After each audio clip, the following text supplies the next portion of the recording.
أعوذ بالله من الشيطان الرجيم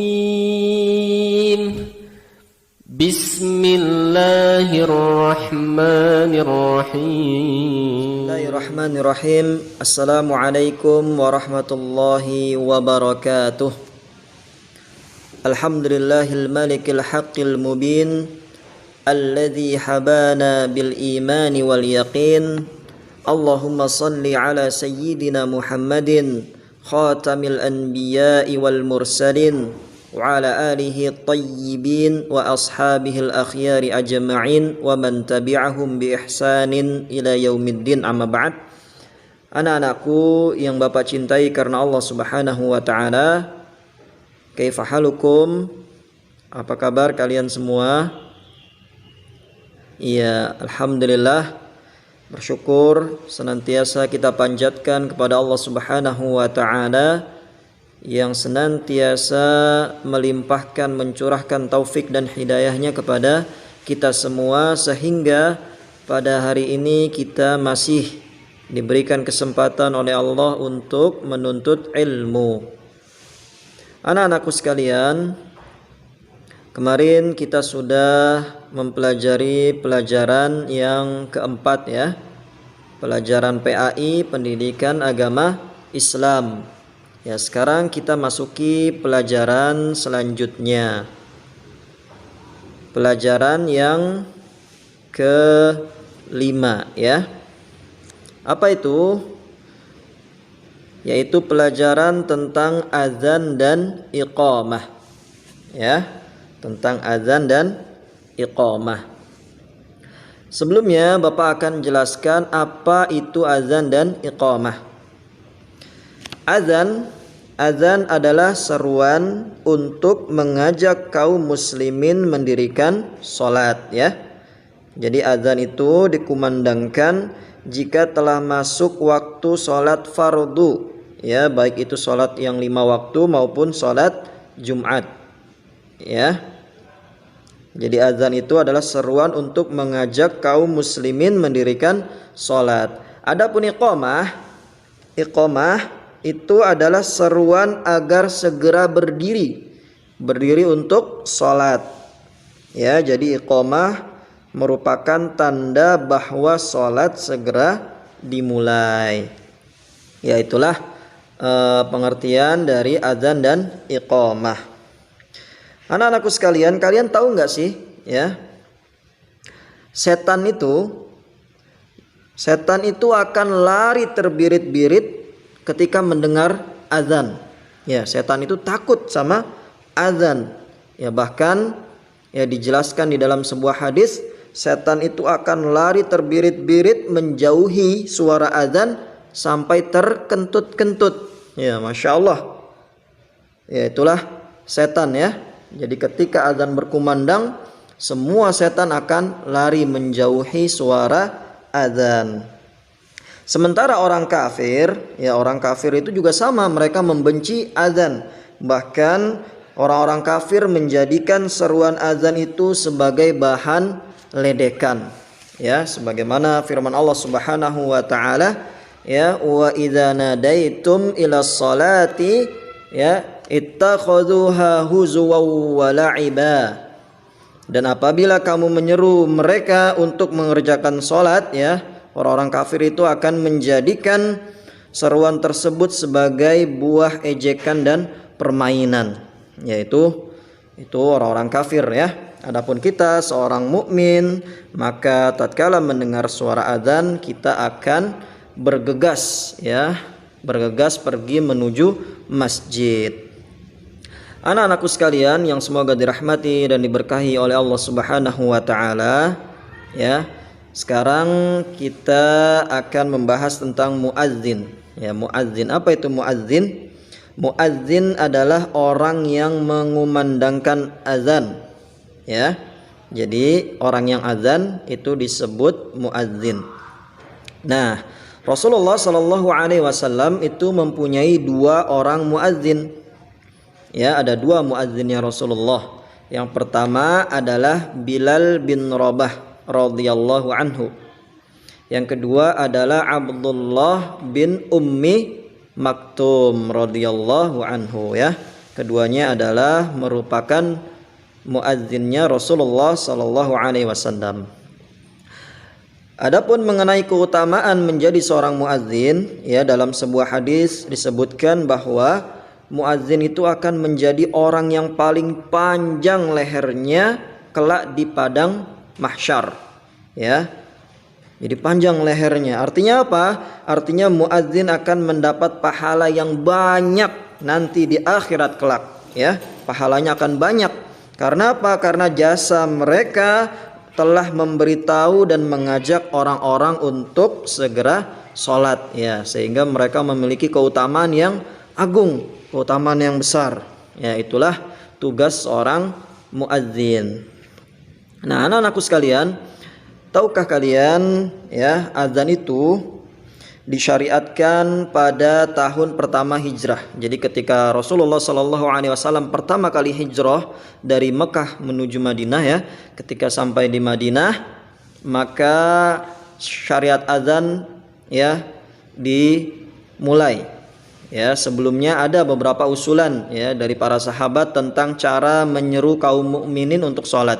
Bagaimana nih, ya, untuk mengumpulkan kaum mukminin, ya, untuk memberitahu mereka tanda bahwasanya waktu sholat sudah dimulai, ya, tanda bahwasanya waktu sholat sudah dimulai. Bagaimana caranya? Nah, ada yang mengusulkan dengan lonceng. Bagaimana kalau kita bunyikan lonceng? Ya, ada juga yang mengusulkan bagaimana dengan meniup trompet. Ada pula yang mengusulkan dengan api, ya, kita nyalakan saja api, ya, sehingga orang-orang mukmin nanti akan berkumpul untuk sholat, ya. Akan tetapi semua usulan tersebut, ya, Rasulullah Shallallahu Alaihi Wasallam menolaknya, ya, karena menyerupai kebiasaan orang kafir. Ya, lonceng itu seperti orang-orang Nasrani, ya, di gereja-gereja mereka. Kemudian trompet itu kebiasaannya orang-orang Yahudi, ya, dan api itu adalah kebiasaan, ya, bahkan sesembahannya orang-orang Majusi, ya. Oleh karena itu Rasulullah menolaknya. Tidak lama setelah itu, ya, ada seorang sahabat yang bernama Abdullah bin Zaid radhiyallahu anhu, ya, Abdullah bin Zaid. Ya, sahabat ini, ya, dia bermimpi tentang azan. Ya, di dalam mimpinya dia mendengar azan untuk mengumpulkan kaum muslimin agar menunaikan sholat. Nah, mimpi itulah yang kemudian dikuatkan lagi oleh wahyu yang diturunkan kepada Rasulullah. Akhirnya syariat azan, ya, dikenal sampai saat ini kita tahu, ya, untuk mengumpulkan kaum muslimin, untuk mengingatkan mereka akan masuknya waktu sholat adalah dengan azan, ya. Ya, seperti azan-azan yang kita ketahui, ya. Ya, anak-anakku sekalian, rahimani wa rahimakumullah. Itu tadi sejarah, ya. Itu tadi sejarah adanya azan, ya, asal usul azan dalam syariat Islam. Nah, sekarang yang mengumandangkan azan adalah muadzin. Ya, ternyata di dalam Islam muadzin itu memiliki syarat. Ya, jadi nggak sembarangan seseorang itu menjadi muadzin. Ya, harus terpenuhi syarat-syarat. Ya, seseorang ketika ingin menjadi muadzin, maka syarat yang pertama dia adalah seorang laki-laki, ya, dan beragama Islam. Jadi tidak boleh, ya, perempuan itu jadi muadzin. Ya, karena suara perempuan itu aurat dan nanti akan fitnah, ya, akan terjadi fitnah. Sehingga apa? Syarat muadzin adalah laki-laki dan beragama Islam. Jadi orang kafir itu dilarang azan, ya. Kemudian yang kedua, ya, seorang muadzin itu harus memiliki suara yang lantang, ya, suara yang keras, ya, karena bagaimana kalau suaranya pelan, ya, lembek, ya, mau manggil orang nanti orangnya nggak dengar, yang diserukan itu tidak mendengar. Makanya seorang muadzin harus memiliki suara yang lantang. Kemudian syarat yang ketiga, ya, seorang muadzin harus mengetahui waktu-waktu sholat, ya, dengan tepat. Muadzin nggak boleh terlambat, ya, karena muadzin adalah orang yang pertama kali datang ke masjid mengumandangkan azan, ya, membangunkan orang, mengajak orang, menyuruhkan kaum muslimin untuk mendirikan sholat, ya, sehingga muadzin harus tahu betul waktu-waktu sholat yang tepat, ya. Kemudian syarat yang keempat, ya, seorang muadzin harus dapat melafalkan kalimat azan dan iqamah dengan fasih, ya, tidak boleh asal-asalan, ya, dan tidak boleh berlebih-lebihan, ya, di dalam mengumandangkan azan, dan juga tidak boleh tergesa-gesa, ya. Seorang muadzin harus fasih di dalam melafalkan kalimat azan. Anak-anakku rahimani wa rahimakumullah. Kemudian hal-hal yang perlu diperhatikan adalah, ya, azan dan iqamah itu sebaiknya dikumandangkan oleh muadzin yang sama, ya. Jadi dalam satu masjid tidak boleh ganti-gantian sampai 5 orang, ya, 10 orang, ya.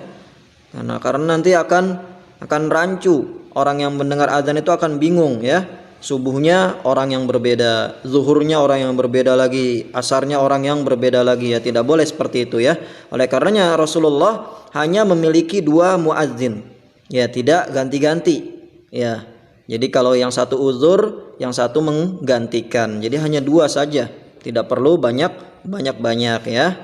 Kemudian, ya, azan dan iqamah itu hendaknya diberi jeda, ya, dikasih waktu, ya, agar jamaah itu berkumpul bisa lebih banyak, ya. Kemudian mereka dapat mengerjakan sholat sunnah, ya, bisa berdoa dulu, ya, karena di antara waktu dikabulkannya doa adalah antara azan dan iqamah, ya. Jadi antara azan dan iqamah dikasih waktu, dikasih jeda, ya, sehingga jamaah bisa berkumpul lebih banyak, mereka bisa mengerjakan sholat sunnah, bisa baca Al-Quran dulu, bisa berdoa, ya, seperti itu, ya. Kemudian baru dikumandangkan iqamah. Nah, iqamah sendiri dikumandangkan apabila imam itu sudah ada, ya. Jadi ketika imam itu datang, barulah iqamah dikumandangkan. Kemudian anak-anakku rahimani wa rahimakumullah, ya, azan dan iqamah itu adalah bagian dari syiar Islam, ya. Jadi tidak boleh dihilangkan. Azan dan iqamah juga bisa menjadi tanda bahwa suatu tempat atau negara itu adalah merupakan negara Islam, ya, dilihat dari azan dan iqamah. Kalau di tempat tersebut ada azan dan iqamah, berarti syiar Islam ada di sana, ya. Seperti itu. Jadi azan dan iqamah itu bagian, ya, tanda dari syiar Islam. Kemudian, ya, hukumnya adalah fardu kifayah. Ya, hukumnya adalah fardu kifayah. Apa itu fardu kifayah?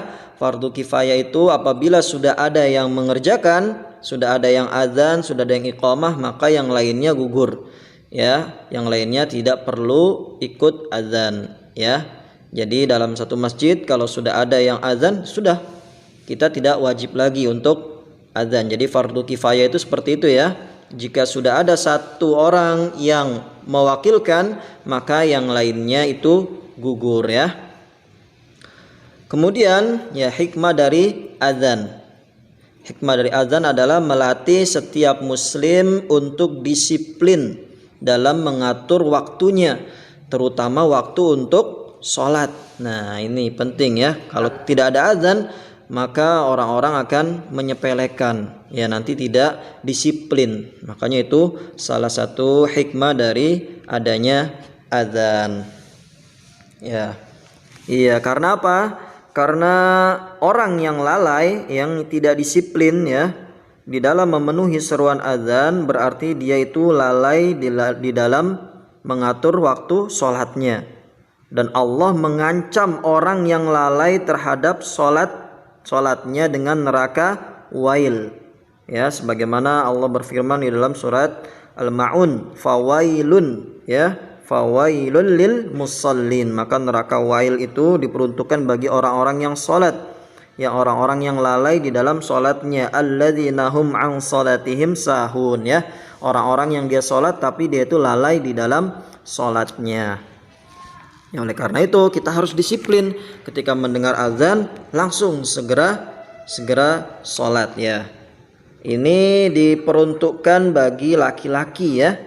Jadi ya azan itu dikumandangkan dari masjid agar setiap muslim yang laki-laki segera pergi ke masjid untuk sholat berjamaah. Ya, adapun yang perempuan, adapun yang perempuan ketika mendengar azan langsung segera sholat, ya, kerjakan sholat di rumah, karena sebaik-baiknya sholatnya seorang wanita adalah di rumah-rumah mereka, ya. Jadi tetap patokannya azan, ketika azan walaupun sholatnya di rumah untuk yang wanita, ya, akan tetapi tidak boleh lalai, harus disiplin ketika azan langsung sholat, ya. Yang laki-laki langsung pergi ke masjid, yang wanita sholat di rumah mereka masing-masing. Ya, anak-anakku sekalian rahimani wa rahimakumullah, yaitulah tadi pembelajaran kita pada hari ini. Semoga Allah Subhanahu wa taala mencurahkan keberkahannya. Semoga pembelajaran kita hari ini bermanfaat, ya, bisa diambil faidahnya oleh kalian semua. Sekian, sampai jumpa di pertemuan berikutnya. Wassallallahu ala nabiyyina Muhammadin wa ala alihi wa ashabihi wasallam. Ya, wassalamualaikum warahmatullahi wabarakatuh.